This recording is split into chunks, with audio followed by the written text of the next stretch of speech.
Hello François, comment tu vas? Ça va génial, et toi? Écoute, ça va très très bien. Beaucoup de mouvements pour le Crypto Fellowship. On a des grandes annonces à faire à la semaine, donc suivez bien Twitter. Mais sinon, à part ça, tout va bien. J'ai regardé pas mal de podcasts là, cette semaine. J'ai eu un peu le temps en travaillant et en bac, j'écoutais des podcasts. Je sais pas si tu avais prévu de parler de celui avec Ryan, que moi j'ai trouvé incroyable. C'est peut-être le podcast Hmm. que j'ai le plus kiffé cette semaine. Tu as eu le temps de l'écouter? Yes, j'ai eu le temps de l'écouter, j'ai trouvé ça extraordinaire aussi. Enfin, extraordinaire. C'était rafraîchissant d'entendre un mec qui n'était pas matrixé par le Web3, ni par les produits digitaux en général, Hmm. et je suppose que c'est de ça dont tu as parlé, et qui disait, ouais, Bah, je je veux trouve pas que spécialement parler, je voulais juste savoir. C'est par rapport au t-shirt, tu veux dire? le mauvais Ouais. réflexe, enfin, d'après lui, le réflexe de base d'un entrepreneur, c'est de faire un produit digital quand il a une audience. Donc, il bâtit une audience, comme c'est son cas lui avec sa newsletter sur le stoïcisme. Euh, Tu bâtis une audience, tu as 100 000, 200 000, 300 000 personnes dans ton audience. Dans son cas, c'est 400 000 sur la newsletter, si je me rappelle bien. Euh, le premier réflexe, c'est que tu vas te dire, OK, je vais vendre un cours, je vais faire je sais pas moi, un petit calendrier, un software qui fait un calendrier qui te rappelle tous les jours ta mort, etc. Et il dit, moi, je trouve que c'est peut-être un mauvais réflexe, ou c'est un réflexe qui n'est pas assez souvent questionné. J'ai plutôt tendance à partir sur les produits physiques en premier. Et il dit, et par contre, le deuxième mauvais réflexe, quand tu pars sur les produits physiques, c'est de vouloir faire, par exemple, un t-shirt. Et il explique, avant même d'avoir vendu un t-shirt, tu as déjà trois ou quatre variantes de base, c'est les tailles. Donc, tu dois déjà avoir trois ou quatre t-shirts en stockage derrière toi, ou même si tu passes par un printer, etc., tu as trois ou quatre variants, taille S, XS, M, L, XL. Euh, et puis ensuite, si tu veux offrir deux couleurs de t-shirt, mais tu te retrouves de quatre variants dans les tailles fois deux, le nombre de couleurs. Et donc, tu te retrouves avec huit variants avant même d'avoir vendu un t-shirt. C'est une monstruosité d'un point de vue, enfin, d'une complexité monstre d'un point de vue logistique, back-office, les retours, l'analyse de la qualité, l'audit de qualité, etc. Donc, en gros, il dit mauvais bail, il vaut mieux trouver un truc avec un seul variant. Et du coup, lui, en, un peu par hasard, en testant, etc., il s'est dit, bon, bah, je vais faire une pièce où il est écrit Memento Mori, qui est un espèce de mantra de la philosophie stoïcienne, ouais, stoïcienne, stoïque, je sais pas. Et du coup, il explique qu'il en vend plusieurs dizaines de milliers par an. C'est 26 $ l'unité. C'est produit aux États-Unis. Ça lui coûte quelques dollars à fabriquer. Et c'est d'ailleurs ce qui lui rapporte le plus d'argent en plus de ses Ouais. livres. Ça, c'était Et super donc intéressant, voilà. je trouve, la Ouais. partie où... en gros, pour ceux qui n'ont pas le contexte, c'est un épisode de My First Million Podcast où Ryan Holiday, donc Ryan Holiday, c'est un mec qui a un parcours assez atypique. À 22 ou 23 ans, il s'est retrouvé à la tête du marketing de American c'est quoi? Apparel. American Apparel, ouais. Et ensuite, il avait un mentor qui était apparemment un écrivain, je pense, c'est ça, hein? Et Ouais, c'est Robert Greene. C'est le mec qui a écrit les 48 lois ouais. de la, enfin, je sais pas comment on Livre dit, que tous puissance. vos influenceurs, dev perso, business que vous connaissez en France Mhm. vous ont certainement recommandé. C'est de la même veine que. Alors, c'est de meilleure qualité, je pense moins, mais dans la même veine que Père riche, je sais pas quoi. Père pauvre, Ouais, voilà, c'est père ça. pauvre, père Là, riche. c'est le même, c'est le même acabit, mais meilleure qualité, je pense quand même. Et soit. Et du coup, après, il a commencé à écrire des bouquins parce qu'il adore écrire. Et en fait, il a fait que des best-sellers. Et il a été dans une niche bien spécifique qui est le stoïcisme. Et il a une chaîne YouTube, il écrit des bouquins. Et alors, ce qui était intéressant, c'est comment il déconstruisait un peu son business. Il disait, en fait, moi, ce qui me ramène de l'argent, c'est pas mes bouquins, alors qu'il vend des centaines de milliers de bouquins. C'est pas mes bouquins. Par contre, mes bouquins, en fait, sont un outil marketing pour après, step up mon personal branding. Parce qu'il y a quelque chose qui est vrai, c'est que aujourd'hui, par exemple, quand tu regardes dans les guides de comment bien avoir un bon personal branding, un des trucs, c'est sur un livre. Mhm. Les livres, la majorité des gens, les livres business, ils les achètent, ils les lisent pas. Par contre, voir un mec et qu'à côté de lui, il y a un livre qu'il a écrit, ça lui crée une aura. Même si c'est 60 pages où il a rien dit, mais ça crée une aura, genre d'avoir écrit un livre. Parce que Mmh. l'image qu'on a du mec qui a écrit un livre, c'est qu'il a un grand savoir au point de l'avoir couché sur du papier et d'avoir réussi à le publier. Et du coup, il dit, «Mes livres, c'est, ce qui me permet d'avoir un très fort personal branding et de faire du marketing et derrière, je vends en fait plein d'autres choses et ces autres choses-là, c'est celles qui me ramènent vraiment du cash et qui me permettent, bah, des fois de financer la publication de certains de mes bouquins et de financer plein d'autres choses». Et donc il parle de sa chaîne YouTube qui lui ramène de l'argent, il parle de ses pièces, il parle de ses conférences, Mmh. où c'est là qu'il gagne aussi beaucoup d'argent et c'est super intéressant de voir un peu comment lui, il a agencé son business et il dit, en gros: «Le bouquin, ça ramène que de par contre, c'est du personal branding et du marketing de cochon et derrière, bah, j'ai une armée de revenue stream super intéressant» et alors il parle aussi, et puis on va pas trop s'étaler là-dessus, mais il parle, et j'ai commencé à regarder cette chaîne YouTube, Ghost Town. Je sais pas si tu as regardé un peu? Donc Ouais, en gros, il parle d'un type, qui connaissent tous, enfin, pendant le podcast, donc il y avait Sean, Sam et Ryan Holiday. Il y a un mec commun qu'ils connaissent, qui est apparemment un mec un peu fou, qui a décidé il y a quelques années de récolter de l'argent auprès de plusieurs, entrepreneurs, connus dans le milieu, Tim Ferriss, Ryan Holiday et d'autres, pour racheter une ville fantôme et en faire quelque chose. Mais apparemment dans le pitch, il ne savait pas trop ce qu'il allait en faire. Et il y en a qui ont été, donc qui ont mis de l'argent, il y en a qui ont pas mis d'argent et quelque chose qu'apparemment je crois que c'est Ryan ou Sam avait pas du tout vu venir, mais ils auraient même pas pu s'imaginer que c'était une façon de faire. C'est qu'en fait la monétisation de cette ville je fantôme, mmh. de ce projet n'est pas, ce n'est pas monétisé à travers la ville fantôme en direct, mais c'est à travers un média qu'il a créé on top of de la ville fantôme qui est en fait une chaîne YouTube. Donc en fait, le mec fait des vlogs où il montre comment il reconstruit la ville fantôme et c'est quoi de vivre dans une ville fantôme et comment il a réussi à la rendre vivable, pour lui en tout cas et sa famille et hem et en fait ça, c'est devenu un putain de contenu de ouf. C'est devenu une chaîne YouTube avec je sais pas s'il a déjà plus d'1 million d'abonnés, non, je pense? Un 1 truc comme 000 ça? 000 si je me Ouais rappelle bien. et hem et en fait, il fait du cash avec ça et avec ça, il fait assez de cash pour financer tout ce qu'il faut financer, dans la ville fantôme et ça, c'est un truc que, je sais plus qui des 2 n'avait pas du tout vu voir et Vu venir. vu Ouais. venir, pardon et je trouve ça ouf. Enfin, j'aurais jamais pu imaginer ça non plus de dire, «Je vais acheter un asset physique qui, a priori, ne va pas générer du cash, n'est pas à cash flow positif et ça va être compliqué de remettre sur pied. En fait, je vais créer un média où je vais te montrer comment je vais faire et c'est ce média-là qui va générer du cash. C'est comme si aujourd'hui on se disait avec Farmspot, on va acheter des tiny house, on va pas, tout de suite les mettre en location.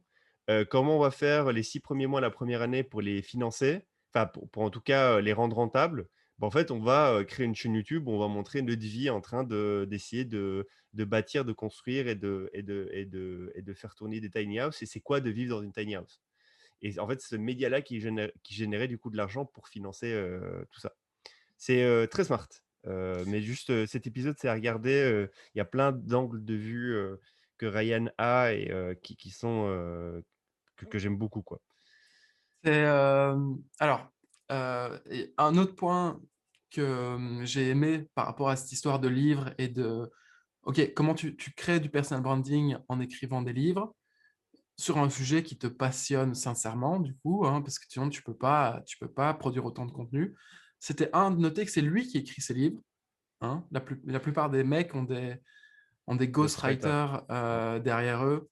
Et en gros, ils valident pas, ils relisent derrière, ils donnent les grandes directions du bouquin, mais derrière, c'est pas eux qui écrivent réellement le livre. Là, c'est lui qui écrit ses livres et c'est lui aussi qui filme et qui écrit tout son contenu, que ce soit sur TikTok, sur YouTube, les newsletters, etc., qu'il envoie chaque jour.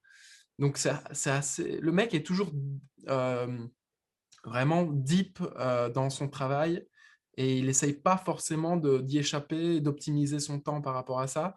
Et c'est tout à son honneur, je trouvais ça vraiment bien. C'est pour moi une preuve qu'il kiffe ce dont il parle et qu'il y croit sincèrement, ou en tout cas qu'il pense que ça peut amener énormément de valeur, ne serait-ce que d'un point de vue personnel, pour lui de l'écrire. Donc ça, c'était numéro un. Numéro 2, je trouvais ça intéressant aussi. Il explique qu'il y avait un plafond de verre dans le pricing d'un livre et il disait, OK, un livre, tu le vends soit 9 $, soit 20 $, soit 30 $. Mais si jamais tu vas demander 32 $ ou 35 $ à ton audience, les mecs vont t'insulter parce qu'un livre qui se vend 35 $, c'est trop cher, c'est trop, blablabla, blablabla. Par contre, les mecs, ça les dérange pas de payer 26 $ pour une petite pièce de monnaie frappée aux États-Unis qui n'a aucune valeur intrinsèque, qui n'a aucune utilité, à part un rappel quand tu l'ouvres et que tu le vois dans ton portefeuille ou que tu la déposes sur ton bureau ou dans ton armoire, enfin bon, voilà, derrière une vitre. Du coup, c'était intéressant aussi d'avoir cette perspective-là. Et troisième point, ce que je trouvais aussi intéressant, c'est que du coup, ces livres ne sont pas, les livres qu'il a écrits ne lui rapportent pas énormément d'argent en comparaison Oui, de ce qu'il gagne à côté. Mais par contre, il met tout dans un pot commun. Et ça lui permet de financer plein d'autres choses, notamment du real estate, donc de l'immobilier locatif, de l'immobilier de bureau pour son propre bureau à lui. Donc, il a racheté un immeuble à Houston, je pense, c'est ça, ou à Dallas, j'aimerais je bien sais aller le plus. visiter. Ce serait Ouais. incroyable qu'on ait le visiter. Ouais. Étage numéro un, business déficitaire, c'est une espèce de librairie. Étage numéro 2, c'est l'endroit où il se filme. Étage numéro 3, c'est son bureau. Et étage numéro 4, je ne sais plus ce que c'est. Enfin, tu vois, genre, et il a aussi loué une partie de l'étage numéro 1, un disc shop. Donc, ça doit être très rétro, bonne ambiance, etc. J'aimerais trop y aller aussi. Hmm. Euh, donc voilà, c'est à prévoir quand on ira aux États-Unis. Et pareil, Euh, la librairie qu'il a achetée, bah, il disait à la base c'était un poids mort en termes de cash parce que j'allais pas ouais. faire full cash avec ça. Et toujours aujourd'hui, il fait pas de cash avec ça. Par contre, la librairie, c'est l'endroit parfait pour se filmer. Parce que si vous allez regarder un peu sur sa chaîne YouTube Daily Stoic, bah, c'est trop stylé en fait. Il est au milieu de tous ses livres. Mm. Ça fait vraiment bibliothèque américaine ou d'Oxford avec tous ses bouquins et tout, avec une super belle lumière. Et ça donne super bien. Et en fait, c'est un asset pour ses vidéos. Et en fait, c'est ça qui ramène du cash, quoi. Donc, Et c'est trop marrant. ouais, et ce que j'ai aussi aimé, c'est qu'il a parlé, il a dit à un moment une phrase, je sais pas si j'ai failli te l'envoyer par écrit quand je l'ai entendu.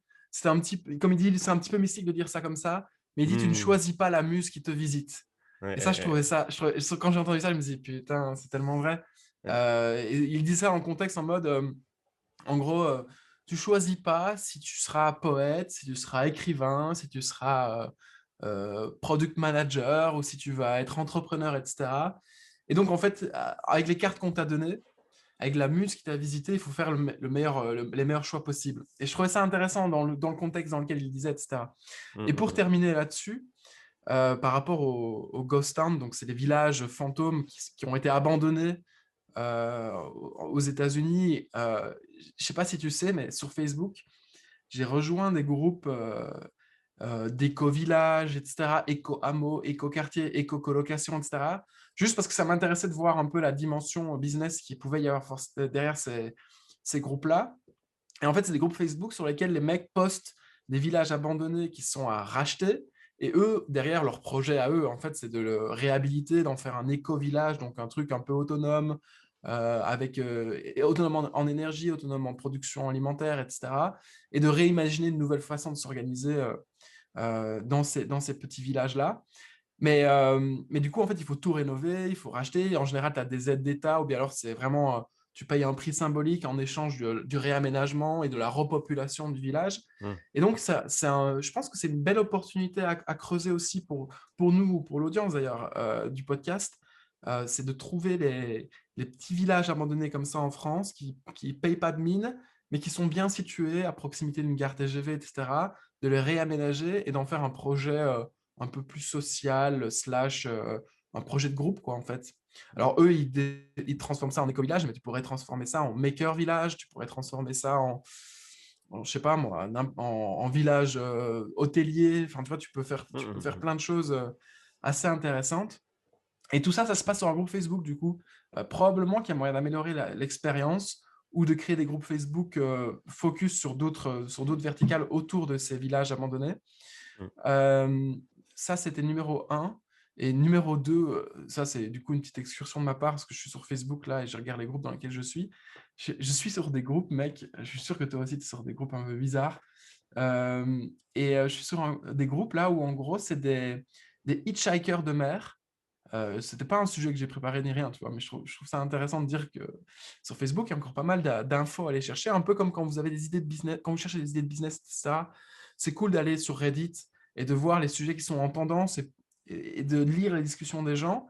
Mais je trouve ça aussi intéressant d'aller lire les vieux groupes Facebook qui sont hyper actifs Ouais.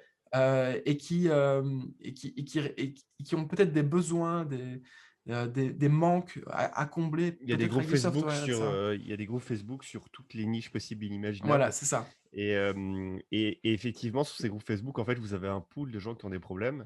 Et en fait, les groupes Facebook, c'est un super bon moyen de regarder c'est quoi le problème des gens, de pouvoir déjà démarrer des discussions avec certaines personnes directement via ces Trouver groupes les premiers Facebook. utilisateurs. C'est super bon moyen. C'est drôle que tu parlais de Reddit. J'ai un truc je peux sauter sur un sujet, moi. Vas-y. Alors, il y a un mec que tu connais qui s'appelle George Mack, qu'on a déjà vu récemment, dont on a déjà parlé en podcast. George Mack, petit rappel, c'est un mec qui s'intéresse beaucoup aux modèles mentaux, qui en a fait son personal branding autour de ça, et qui est propriétaire du compte Nassim Taleb Bot sur Twitter et Mm. Naval Bot aussi. Donc en gros, c'est des comptes qui tweetent des quotes de Naval et de Nassim Taleb. Et derrière, ce qu'il fait, c'est qu'il met un lien d'affiliation pour aller acheter les bouquins de Nassim Taleb et le bouquin Almanach sur Amazon de Naval. Et en fait, il récupère du cash comme ça. Je ne sais pas combien il se fait. Je serais très curieux de savoir c'est quoi le volume d'affiliation qu'il a là-dessus. Ça ne va pas être énorme, mais ça doit dégager quelques centaines d'euros par mois. Et il a tout automatisé. Il avait fait un trade là-dessus. Bon, c'est pas très compliqué, mais c'est intéressant ce qu'il a fait en tout cas. Ce mec-là, une fois tous les X temps, il drop un trade. C'est Monsieur Trade viral. Donc, Mm. c'est un peu de la même veine de Shan, Sam, etc. Ils te font un trade, il est parfaitement bien fait en termes de copie. Et puis, le bazar, il devient viral et il sort de nulle part. Genre, il t'en fait un tous les X temps, mais il sort de nulle part, mais il est bien fait. Et là, il en avait fait un sur comment être early sur des trends. Je ne sais pas si tu l'avais vu. Si tu l'as vu passer ou pas du tout. Je l'ai Non, retweeté, je pense je pas. crois, hier. Bah, top. Du coup, je vais te le faire découvrir. Du coup, il a fait un petit thread. C'est pas un thread, en fait. C'est une image où il a écrit 9 points sur comment être early sur une trend. Et en tout cas, comment savoir si tu es early sur une trend. Et donc, il y a 9 points. Et c'est super intéressant. Chacun des points, en fait, ce tweet, c'est l'expression parfaite de ce que je ressens sur ce sujet. Et j'ai eu un moment comme ça, et tu dois certainement en avoir aussi. Des fois, tu lis un mec sur Twitter, sur Reddit, dans un bouquin, n'importe quoi, et en fait, il met exactement des mots sur ce que tu pensais. Et en fait, tu savais juste pas comment formuler avec des mots clairs ta pensée, et lui, il y a réussi, tu vois. Et, Ah oui, ok. euh, Je vois le et tweet, je l'ai vu en ouais. fait. Vas-y. Et en gros, je vous fais chacun des points. Et moi, je l'ai trouvé excellent et je suis 100% aligné. Il y en a juste un que j'ai skip parce que je ne le trouvais pas super intéressant, mais c'est pas grave. Le premier point, c'est s'il y a un sujet qui est sur Reddit, une tendance qui est sur Reddit, et que tu es en train de la lire, il est très probable que tu sois early dans cette trend-là, sur ce sujet-là. Si par contre le sujet est déjà sur LinkedIn et que tu es en train d'en plus de le lire sur LinkedIn, c'est très probable que tu sois en retard sur la tendance. Et Mm. ça, c'est exactement ce que je vois des milliers de fois et ce que toi aussi tu vois des milliers de fois. C'est quand tu as des personnes, par exemple, qui viennent te trouver en mode j'ai découvert un truc sur LinkedIn, c'est incroyable, faut que je t'en parle. Et ils te parlent d'un truc. Et en fait, c'était il y a un an. Ouais, c'est rarement breaking news, quoi. Ouais, voilà. Et il y a un an, en fait, on avait déjà lu le truc sur Twitter, on le savait déjà, et c'est rarement breaking news comme ça. Je ne sais pas pourquoi. Je n'arrive pas à mettre des mots sur ça. LinkedIn, c'est un truc où vous serez toujours en retard. C'est un super Boomer. outil B2B. C'est- Ouais, attends, c'est un super outil B2B de prospection, machin truc. Mais Mm. si vous êtes sur LinkedIn pour apprendre des choses, c'est mort. C'est mort. Mais je ne sais Mais pas du dire coup, pourquoi. enfin, Parce qu'il y a des gens qui sont sur LinkedIn et sur Twitter c'est juste que LinkedIn, ça ne pousse personne à communiquer des choses savantes, sachantes et très deep. Et donc, c'est juste, vous ne pouvez pas vous arrêter sur LinkedIn pour essayer d'apprendre quelque chose, quoi. Ça, c'est mort. Et Mais je pense, pour nuancer, je pense que tu peux apprendre des trucs sur LinkedIn, mais tu ne les apprendras pas. Tu n'as pas une prime à être early quand tu ouais, postes des trucs sur LinkedIn. Tandis que sur Twitter ou sur Reddit, c'est organique, c'est naturel, c'est ouais. dans le produit. Donc vas-y, je Ouais, te laisse ouais, continuer. ouais, non, il y a ça. Et puis le public est pas le même. Enfin, Ouais, sur ouais. Twitter, les gens tweetent. Alors, il y a de tout hein, sur Twitter. Vous avez des tweets politiques, vous avez des tweet vous avez les deux camps, vous avez tout. Mais il y a quand même aussi beaucoup d'intellectuels qui, dans l'amas de réseaux sociaux, ont décidé de bosser sur Twitter. Hmm. Et donc, bah, forcément, tu as un pool de gens qui ont un QI plus ou moins haut, des insights plus ou moins intéressants qui communiquent là-dessus. Et ils vont pas communiquer sur le reste. Donc, dans la masse de gens sur Twitter, il y a un pourcentage de gens qui sont smart et qui disent des choses smart. Soit.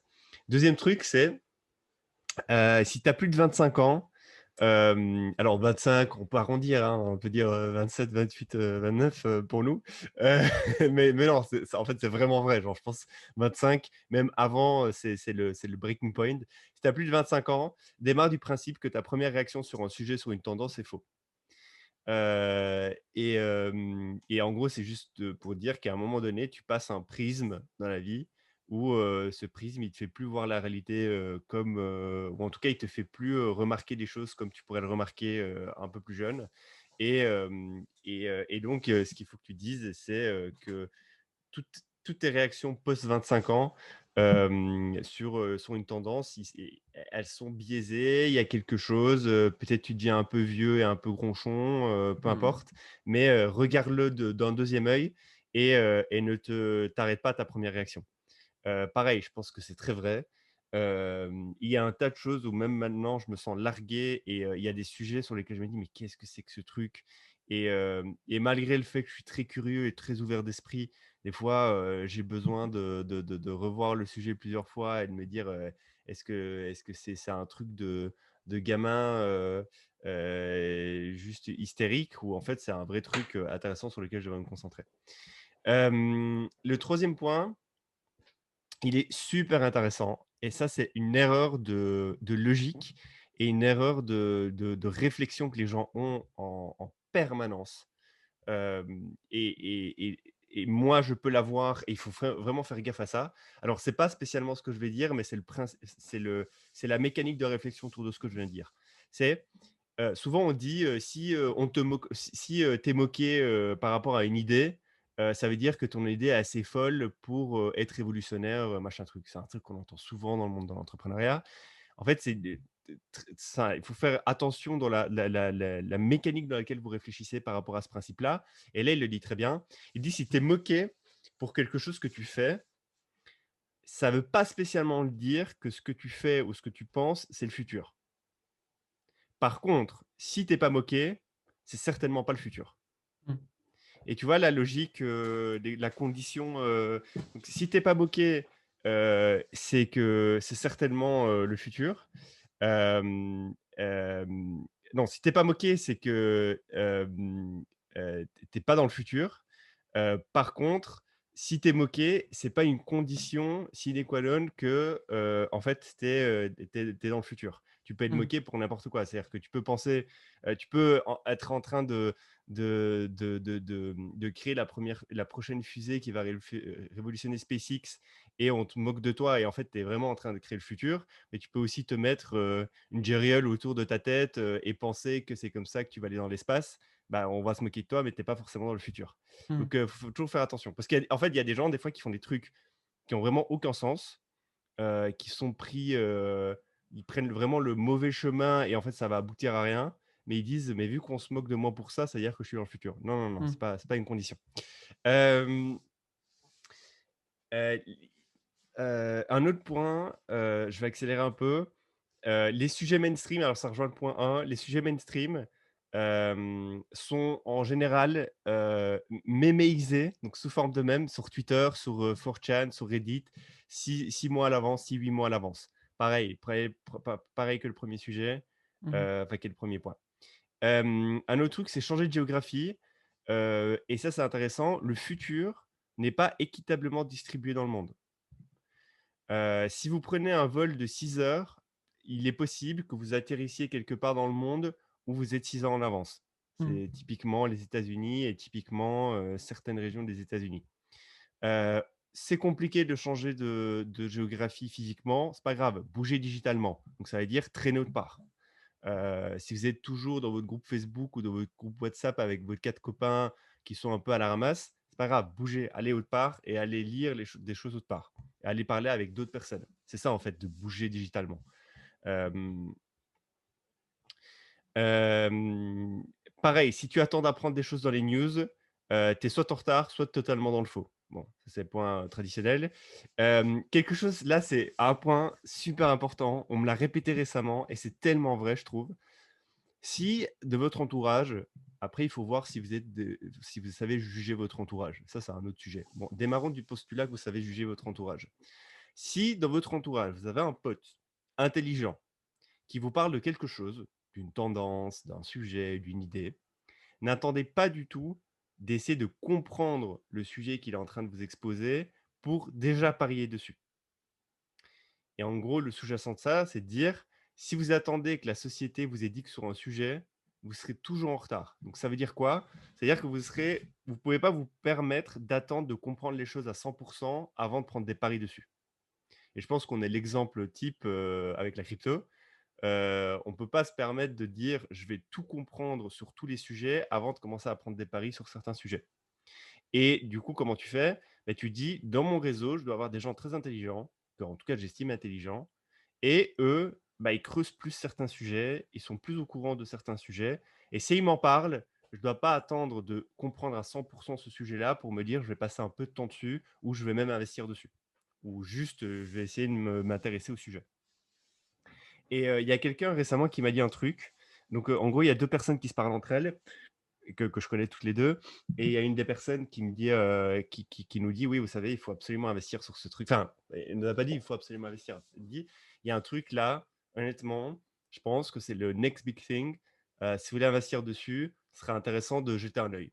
Elle nous le dit comme ça, sans trop insister, parce qu'il voulait pas trop insister. Effectivement, le truc, il moon. Et l'autre personne qui connaît, du coup, cette personne qui a dit ça depuis plus longtemps me dit: «Tu sais, depuis, 10 ans, si j'avais toujours écouté, cette personne-là», donc on va dire la personne B, donc la personne A me dit ça, désolé pour, parce que je dois mettre des noms Mmh. et j'ai pas envie de mettre de noms. La personne A me dit: «Si depuis 10 ans je suis pote avec cette personne B, si j'avais écouté cette personne B à chaque fois qu'elle m'avait dit de m'intéresser à un sujet, et d'investir potentiellement de l'argent. Si j'avais juste écouté cette personne B sans jamais, moi, m'intéresser à n'importe quel autre sujet, je serais, multimilliardaire. Mmh. Et il me dit simplement parce que cette personne B, elle a un insight sur ce domaine. Elle a un savoir sur ce domaine qui je ne peux pas avoir, ou en tout cas, je ne l'ai pas actuellement. Si je le veux, il va me falloir passer beaucoup de temps à apprendre et j'ai pas spécialement envie. En tout cas, j'ai pas le temps parce que je fais autre chose. Et par contre, la personne B, overall, dans l'ensemble, elle a majoritairement eu raison Mmh. et en fait, elle a vraiment un œil qui fait que je dois l'écouter. Et donc ça, c'est savoir juger son entourage, en fait. C'est savoir qui, dans votre entourage, a un œil, a une façon de voir les choses, que vous n'avez pas ou que vous ne pouvez pas vous permettre d'avoir parce que vous avez d'autres priorités et du coup, il faut faire confiance à ces gens-là. Je suis bientôt à la C'est fin quoi, parce que je sais que c'était quoi le sujet? non, Si non, on peut non, non, savoir? non, on en parlera pas ici. Mmh. Mais on est bientôt à la fin. Je sais que c'est un peu long, les gars, mais ce thread est super intéressant, enfin ce post. Hem Ouais, alors ça, pareil, super intéressant. Quand vous vous intéressez à une tendance, évitez de juste lire sur cette tendance-là, sur ce sujet-là. Si vous vous intéressez à un sujet, évitez de juste lire. Les gens qui font que juste lire, c'est les journalistes. Alors, il y a des journalistes de très haute qualité qui ne font pas que juste que lire, mais la majorité des journalistes ne font que ça. Si vous voulez vraiment vous intéresser à une tendance, jouez avec, mouillez-vous, bidouillez, passez du temps à essayer d'expérimenter avec ce sujet. Vous vous intéressez à la DeFi, super. Ne faites pas que lire des blogs sur la DeFi. Installez un MetaMask, allez jouer avec des protocoles, cramez-vous, perdez un peu d'argent, gagnez un peu d'argent. Enfin, faites des trucs, quoi. C'est Mmh. ça qui va vraiment vous apprendre un sujet. Dernier élément, et ça, c'est tellement vrai et moi, j'ai des phases dans ma vie où où ce truc est plus vrai, moins vrai, mais et je joue avec. C'est ne vous basez pas sur ce que les algorithmes vous proposent, aller chercher manuellement des sujets. Si je devais juste ouvrir mon YouTube, mes recommandations et ne regarder que les vidéos dans mes recommandations, je serais perdu. Genre, je serais débile. Parce que dans mes recommandations, en fait, c'est l'ensemble des vidéos ou des chaînes YouTube que j'ai regardées dans le passé qui ont du contenu qui est régulièrement très engageant et très viral. Et en fait, c'est des trucs, c'est du pur amusement en fait dans mon contenu YouTube, dans mes recommandations. J'ai pas de trucs hyper insightful, hyper intéressants. Je dois à chaque fois que je veux creuser des choses un peu plus intéressantes, un peu plus intellectualisantes ou même juste qui stimulent plus ma curiosité, il faut que j'aille les chercher manuellement. Si je veux m'intéresser au Ghost Town, j'attends pas que YouTube me propose des Ghost Town. Non, je fais comme François, je vais sur des groupes Facebook, je vais m'intéresser aux éco-villages et tout ce qui tourne autour. Donc, je vais creuser, je vais chercher le contenu manuellement. Il ne faut pas être passif et juste consommer le contenu que les algorithmes vous proposent. Parce que de base, ils vont vous proposer du contenu qui est hautement engageant et la race humaine fait que le contenu qui est hautement engageant est majoritairement du contenu qui va jouer sur nos émotions. Et donc, ça va être du contenu qui va nous provoquer de la jalousie, du contenu qui va nous provoquer de l'amusement, de la tristesse, des chats, des machins, des trucs, etc. J'ai tout dit par rapport à ce post. Je le trouve super intéressant. Je pense que je vais faire un thread où je vais le faire en français. Et je vais évidemment mentionner le mec, mais juste je vais le tweeter en français. Donc voilà, je voulais parler de ce thread. Ça ne se passe plus. Je trouvais ça super intéressant. En fait, je l'avais vu passer, je l'avais liké. Ouais,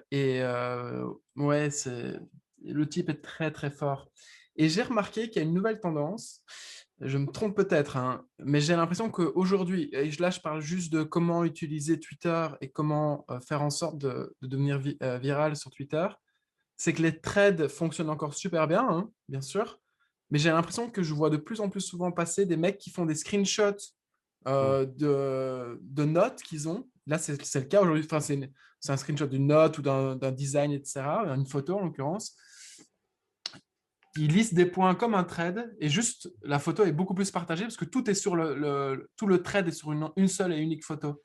Alors, je ne sais pas si c'est C'est un possible, pur ouais. hasard ou si c'est une nouvelle tendance qui commence à émerger. Ok. Déjà, les images, tu as envie de cliquer dessus et de lire, surtout Hmm. qu'il y a du texte et qu'il est petit.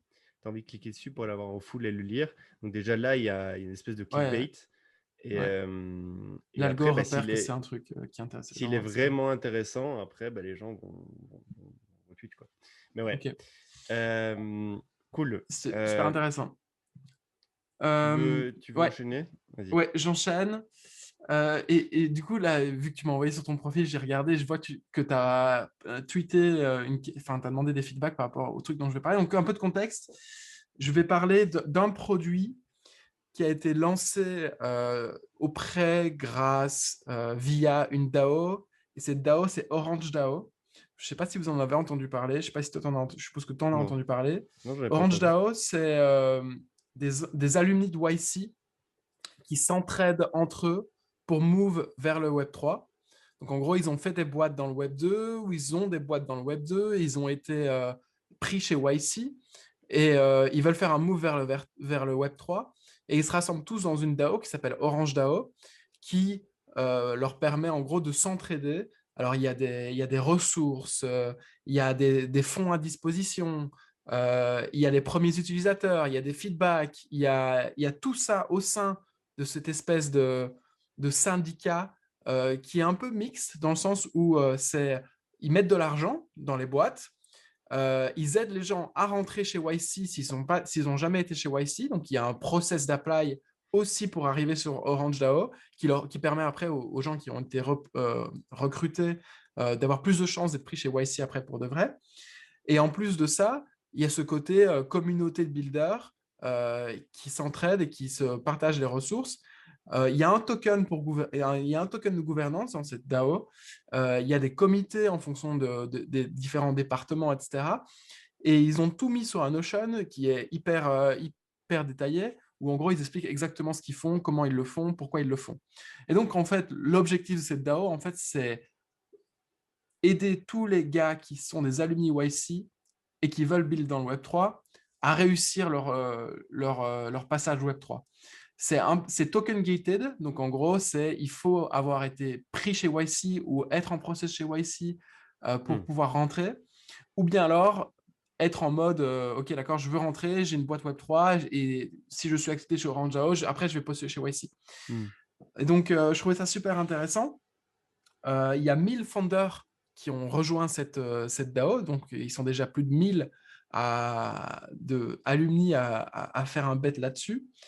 Et en fait, tous les incentives sont alignés vu que en fait, cette DAO-là, je pense, va faire sortir pas mal de belles boîtes. Et Hmm. derrière, ce qu'ils font, c'est qu'il y a un network effect qui est super intéressant puisque tu peux faire plein de choses là-dessus. Du coup, en plus de tout ce que je viens de citer, donc toute la librairie de ressources, en plus de l'entraide, en plus de l'espèce de sponsoring pour apply chez YC, euh, ben, tu peux tester ton tool avant tout auprès de gars qui sont déjà dans le Web3 ou qui veulent rentrer dans le Web3. Hmm. Donc, avoir des feedbacks hyper early, avoir tes premiers utilisateurs, un peu comme Stripe à l'époque. Pour trouver leurs 100 premiers utilisateurs, ils sont allés voir toutes les boîtes YC et ils ont fait des intégrations customisées pour toutes les boîtes YC. Et c'est comme ça qu'ils ont trouvé leurs premiers clients. Bah là, ça va être pareil pour le Web3. Et en plus de ça, ils ont aussi du coup un job board, puisque en fait, on sait qu'aujourd'hui, dans le Web3, ce qui fonctionne pas mal, c'est la social proof, la crédibilité sociale que tu peux avoir auprès des autres fondateurs, auprès du grand public, etc. Et si tu as un mec qui est chez Google et qui se dit, OK, j'ai envie de faire un move vers le Web3, mais j'ai pas envie d'aller travailler pour la startup du coin qui vient de se lancer un peu under the hood et on ne sait pas si elle sera toujours là dans 6 mois, bah, tu peux dire, OK, d'accord, j'ai envie d'aller chez un mec qui est chez YC, qui a fait YC, qui a des fonds, qui est établi, qui est reconnu et qui ne va pas faire un rug pull dégueulasse. Et donc, en gros, pour les gens qui ont besoin d'être rassurés, ça peut être un bon point d'accroche aussi. Et donc, ils ont un job board où tu peux voir les jobs qui sont dispo. Et ce que je trouvais aussi intéressant, du coup, c'est qu'ils ont une liste des startups sur lesquelles ils sont en train de bosser. Et ça, c'est intéressant pour les gens qui cherchent des C'est idées. public, du coup. Elle est publique, cette liste. Et c'est relativement bien documenté. Donc, je enverrai la liste dans les commentaires, enfin, dans la description YouTube Hmm. pour que vous puissiez la trouver et peut-être trouver des idées aussi. Et en gros, c'est exactement la même chose qui va se passer. C'est-à-dire que comme on le sait, la plupart des startups qui sont lancées en France, c'est du copycat de startups, de concepts de startups qui sont d'abord lancés aux États-Unis 6 mois, 1 an, 2 ans avant qu'elles arrivent en France. Et donc, ils font comme on a fait Jedi et moi, et on va voir les apply pour YC, on se dit, oh putain, bonne idée, pas bonne idée, et on fait un espèce de petit classement, et derrière, on se dit, ok, peut-être que ça, c'est intéressant de lancer. Et du coup, nous, on en parle sur le podcast, ou bien alors on dit à des potes de les lancer, etc. Ou bien alors peut-être même qu'on y réfléchit nous-mêmes. Euh, et ben là, ça va être exactement la même chose, les gars. Allez voir, inspirez-vous. Et je pense qu'il y a pas mal de bons projets. Et je voulais justement parler d'un projet que je trouvais pas mal. Et j'ai vu que du coup, tu as demandé des feedbacks là-dessus sur Twitter. C'est cal.com. Ah, oui. Cal.com, c'est une alternative open source à Calendly qui existe déjà depuis plusieurs années. Enfin, Mhm. depuis en tout cas plusieurs mois. Ils ont levé un seed de 16 millions de dollars en décembre 2021. Et Hmm. ce qu'ils sont en train de créer, du coup, c'est l'équivalent Calendly du Web3. Donc, c'est Token Gated Access to Someone. Donc, en gros, vous êtes dans une DAO. Par exemple, vous êtes chez Inverse DAO et vous voulez prendre un call avec Nour, qui est l'espèce de leader de Inverse Finance. Euh, Vous êtes dans la DAO, vous avez les INV, donc c'est le token de la DAO, le token de vote, de gouvernance, et aussi maintenant d'autres trucs. Mais bref, vous avez ce token-là. Vous voulez prendre rendez-vous avec Nour pour lui parler d'un projet, ou tout simplement vous voulez faire un community call, ou bien alors tout simplement vous voulez faire un one-one avec un contributeur de la DAO, vous voulez faire un all hands, etc. Eh bien, cal.com permet d'organiser tous ces événements-là à partir d'un NFT, à partir d'un token de gouvernance, à partir de plein d'autres petits points qui sont on-chain, des points de data qui sont on-chain, et qui vous permettent en gros de faire en sorte que tout le monde ne peut pas prendre rendez-vous avec nous. Il faut avoir, par exemple, le token UNV pour pouvoir prendre rendez-vous avec nous. Et ils sont du coup en train de... Donc, ils veulent en fait créer le tool de scheduling du Web3. Et ça, je trouve que c'est une bonne idée. Et surtout, en fait, tu peux réfléchir à toute une série de features qui sont intéressantes et qui aujourd'hui ne sont pas possibles sur Calendly. Par exemple, tu peux imaginer un paiement to get booked. Enfin, c'est possible ça. Du coup, ça, c'est possible sur Calendly. Mais tu peux imaginer un paiement to get booked. Donc, tu veux prendre rendez-vous avec Anti-Inertia parce que tu veux lui pitcher ton idée de startup Web3. Tu fais partie de la communauté de Forge. Anti-Inertia est sur DeForge. Et ben, vous avez tous les deux le Hammer, qui est le NFT qui représente l'accès à DeForge. Tu peux, avec le Hammer, prendre rendez-vous avec Jedi. Si Jedi a décidé ça. Et puis, si Jedi dit, OK, j'ai beaucoup trop de requests, je vais faire payer un prix pour qu'on puisse me parler, ce qui serait probablement une mauvaise idée, mais juste imaginons que tu fais ça. Tu dis, je veux que tous les mecs qui veulent prendre rendez-vous avec moi payent 100 DAI.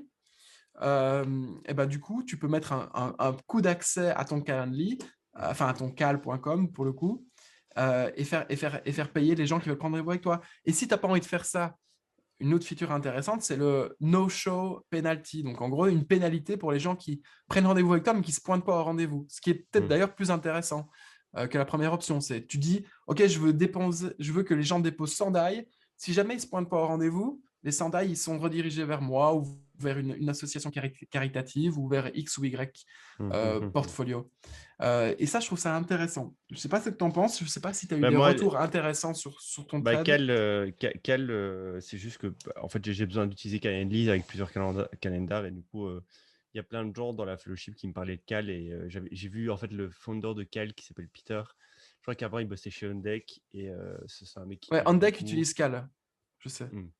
Et du coup, en fait, je voulais juste voir Cal. Et alors, effectivement, j'ai vu la version Web3 sur leur site. Ils ont une page Web3 et ils expliquent un peu tout ça. Bon, pour être super honnête, je me suis dit, putain, ça a l'air bien complexe. Pourquoi? Juste cette histoire de... Tu vois, je n'applique pas tous mes principes, mais les principes d'avant, mais le simple fait de dire... je vais pouvoir booker si j'ai un token, et ça me paraît ultra compliqué. Ou même un NFT, genre ça me paraît... Tu parles d'un point de vue technique ou d'un point de vue Non, je vois pas utilisation sociale? Tu trouves Ouais, que c'est utilisation sociale, pas... j'ai l'impression de rajouter une couche. En fait, la question c'est, est-ce que il y a assez de personnes qui en ont marre de se faire pinguer pour des rendez-vous et qui se diraient, le simple fait que tu détiennes mon NFT ou mon token te permet de prendre un rendez-vous avec moi. Je sais pas, tu vois. En fait, je vois pas le use case hyper concret qui, en fait, rendrait la chose plus simple que déjà ce qu'elle n'est déjà aujourd'hui, tu vois. Mais il doit y en avoir. Et c'est pour ça que je dis, tu vois, par exemple, justement, avec les DAO, peut-être qu'il y a un truc à faire. C'est ça, ouais. Tu es dans un community... Tu veux organiser un community call Ouais, voilà, tu vois. Ouais. pour le committee marketing d'une DAO, par exemple. Ben, il n'y a que les gens qui sont dans le community team, dans le committee marketing qui peuvent accéder à ce call. Ouais. Ben, il y a peut-être 100 personnes dans ce committee ou 100 personnes qui sont contributeurs ou 10 personnes qui sont contributrices de ce comité.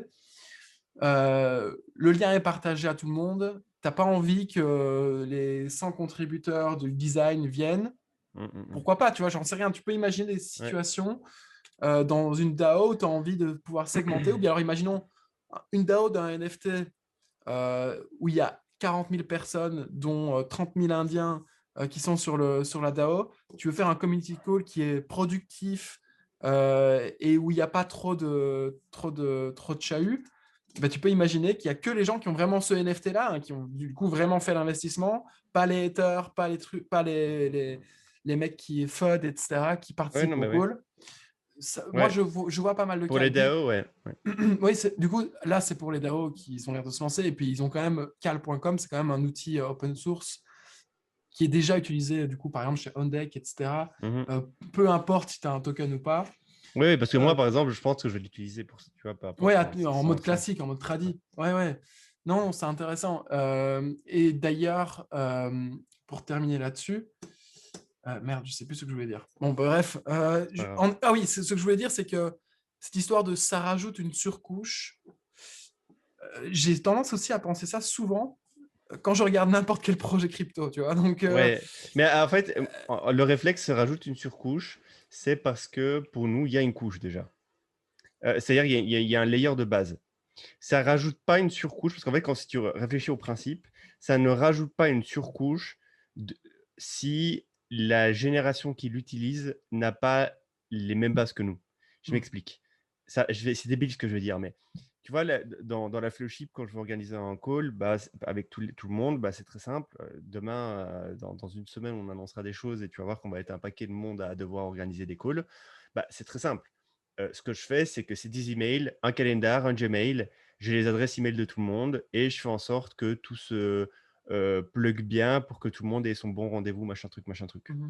Euh, et tout ça se fait via des emails, en fait. L'outil de communication principal, c'est l'email.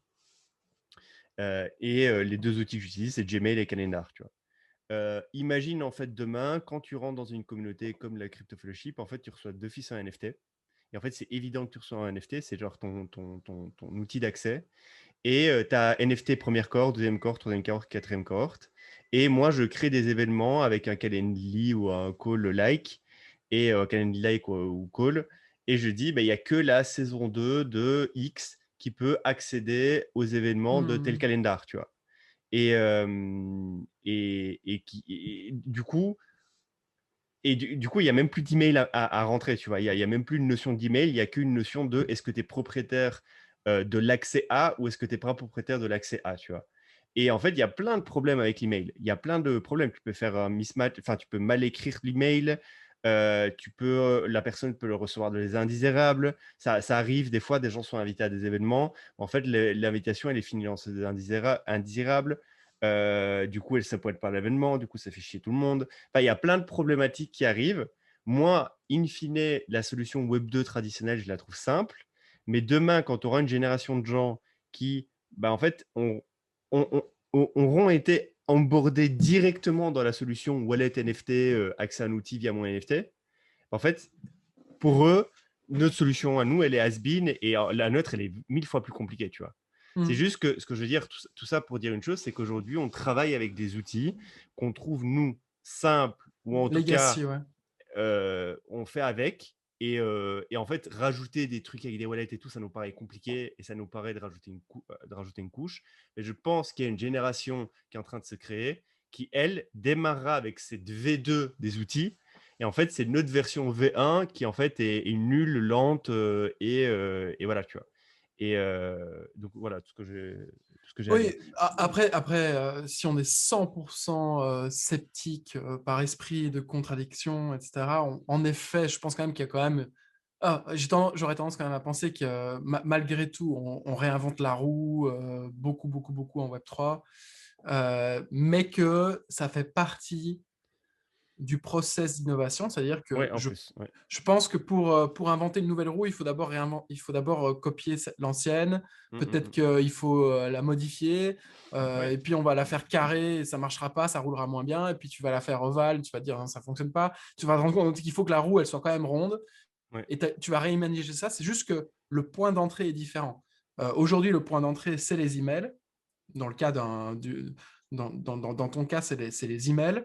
Peut-être que demain, si tu as le NFT deuxième cohorte de la fellowship, tu peux te connecter, tu reçois directement sur ton NFT, enfin sur ton adresse, sur ton wallet qui est connecté à cal.com, tu reçois directement les invitations sur ça et ça se met à jour automatiquement dans ton calendar, etc.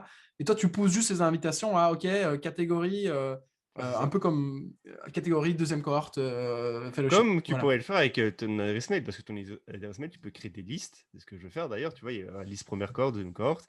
Et je dis, cet événement-là, je rajoute dedans la liste que de la deuxième cohorte et il n'y a que eux qui reçoivent l'email. Tu vois. Et pour C'est moi, en ça. fait, ça passe très bien. Mais peut-être que demain, il y aura, comme je dis, une génération où en fait, ça, c'est chiant. Et nous, on a appris à faire ça avec des NFT. Pourquoi tu viens nous faire chier avec des emails, tu vois. Ouais, c'est ça.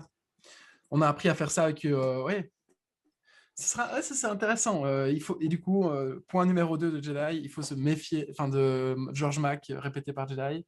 il faut se méfier quand on a quand on a plus de 25 ans de nos Ouais, premières c'est réactions. exactement ça. C'est exactement ça. Et parce que qui aurait pu imaginer plein de choses qu'on connaît aujourd'hui la génération d'avant, quand elle a vu ça arriver, elle s'est dit, oh là là, mais c'est que ce truc, tu sais, ce qu'on fait nous, c'est plus simple. Ouais, on reçoit un C'est fax, putain. Au ouais, moins, c'est en papier, c'est concret, c'est réel. Si ouais, je ouais, reçois voilà. pas le papier, je suis pas invité Ouais, à cette exactement. réunion au dernier étage de notre tour. Bon, bref. Ok, d'accord, cool. Bon, bah voilà, moi, c'était tout. Cool. T'as un autre truc? J'ai pas un autre truc, je veux juste vous faire découvrir deux chaînes YouTube que j'ai trouvé qui étaient assez drôles. Je me suis maté une Ok. vidéo de chacune des chaînes YouTube et c'était drôle. Alors, la première, c'est Gelt, G-E-L-T, espace Jewish Business Advice.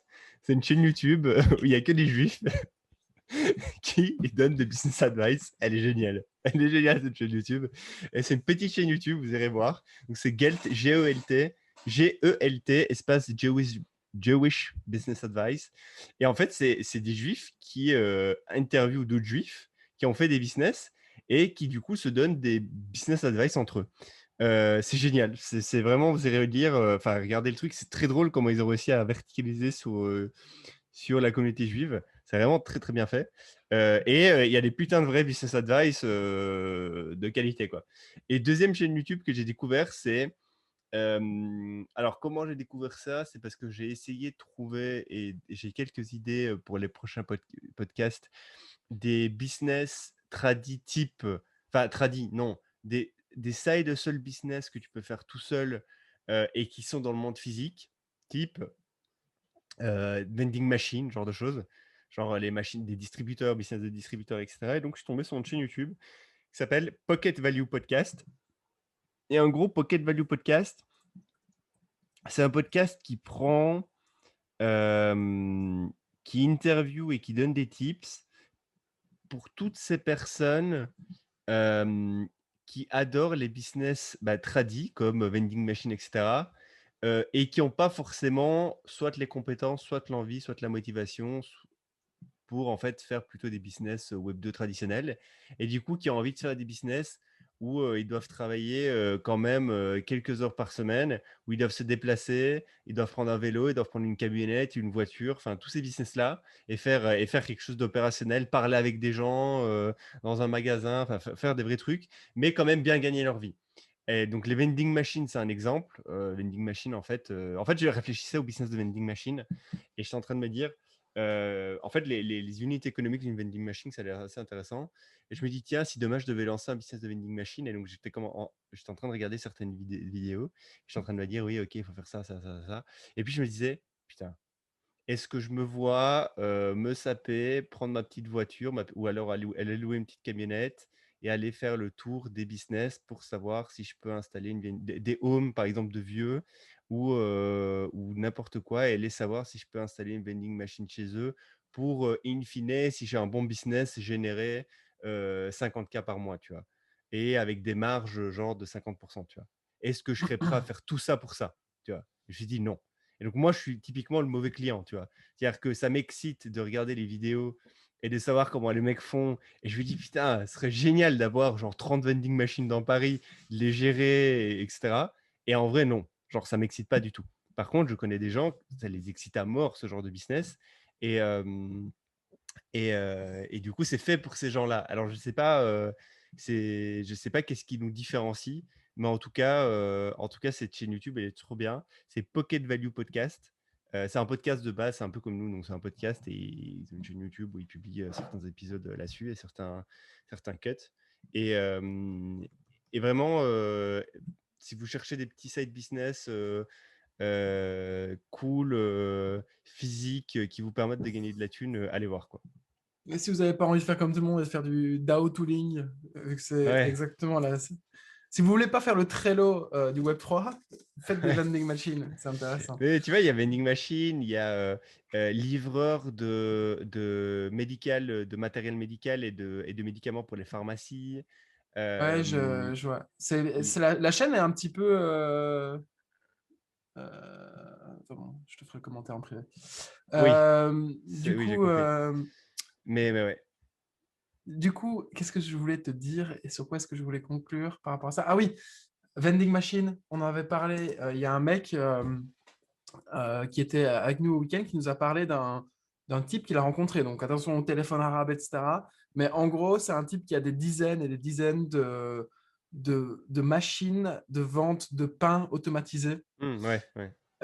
Et ça, je trouve ça, j'aimerais bien connaître les economics et surtout la supply chain de tout ça, c'est-à-dire qui fait le pain, qui va le déposer, combien ça coûte d'installer une machine à pain dans la rue, etc.